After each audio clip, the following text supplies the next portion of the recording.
Məhəbbət nədir desən könlümün sirdaşı, eşqin küçəsində yadımdadır yanağın alqışı.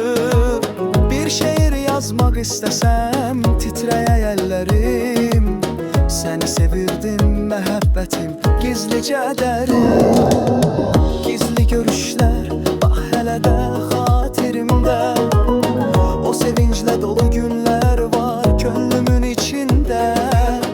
Ama qalamadın sən ömrüm boyunca, uzaqlarda itib geçti məhəbbət sonda.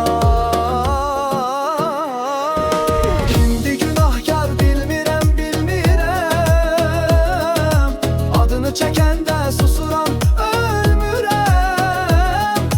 Suallarıma cavab gəlmir, gəlmir heç. Səni sevirdim məhəbbət tək səssiz gecəmi seç.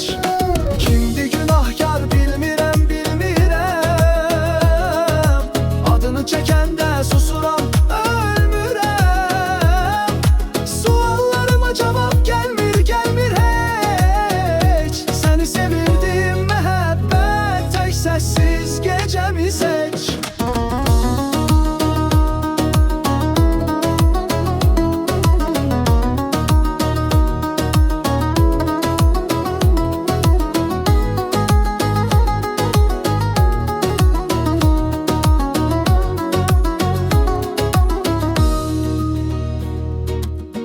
Qəlbim darıxır o günlərə, bilirsən.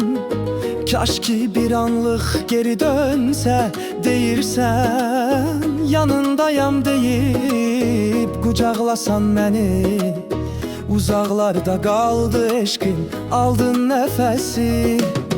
İlk sevgilər qalır qəlbdə bir izlə, bəzən yadına düşər ürək ağrıyar gizlə.